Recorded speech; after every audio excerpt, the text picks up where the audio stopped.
ఆషాఢ్ మాసంలో వచ్చే అమావాస్యను భీమ అమావాస్య అని కూడా అంటారు. ఈ రోజు పితృదేవతలను పూజించడం చాలా ముఖ్యం. ఈ రోజున చేసే పూజలు, దానాలు పితృదేవతలను ప్రసన్నం చేస్తాయి. ప్రతి అమావాస్య రోజున పితృదేవతలను పూజిస్తూ ఉంటారు. ఆషాఢ్ మాసంలో వచ్చే అమావాస్య కూడా చాలా ముఖ్యమైనది. ఈరోజు ఆషాఢ్ అమావాస్య, పితృదేవతల్ని పూజిస్తే వారి అనుగ్రహాన్ని పొందవచ్చు.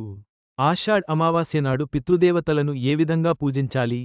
వారి అనుగ్రహం కలగాలంటే ఏం చేయాలి అనే దాని గురించి ఇప్పుడు తెలుసుకుందాం. ఆషాఢ్ అమావాస్యని భీమ అమావాస్య అని కూడా పిలుస్తారు. ఇది చాలా శక్తివంతమైన అమావాస్య. ఈరోజు భూమిపై పితృదేవతలు సంచరిస్తారు. ఆషాఢ్ అమావాస్య నాడు ఏం చేయాలి? ఆషాఢ్ అమావాస్య పూజా విధానం. ఆషాఢ్ అమావాస్య నాడు పూజగదిలో పీఠంపై ఎర్రటి వస్త్రాన్ని పరిచి దానిపై శివపార్వతుల విగ్రహాన్ని పెట్టాలి. ఆషాఢ్ అమావాస్య నాడు శివుడికి ఎంతో ఇష్టమైన బిల్వపత్రాలను సమర్పిస్తే మంచిది. అదేవిధంగా పార్వతీదేవికి పసుపు, కుంకుమలు, పూలతో పూజ చేయాలి. దాంపత్య జీవితంలో ఉన్న దోషాలు తొలగిపోవాలంటే ఆషాఢ్ అమావాస్య నాడు సుమంగళి ఉపయోగించే వస్తువులను పార్వతీదేవి పూజ కోసం ఉపయోగించాలి. ఆ తర్వాత వస్తువులను ఎవరైనా ముత్తైదువుకి ఇస్తే మంచిది.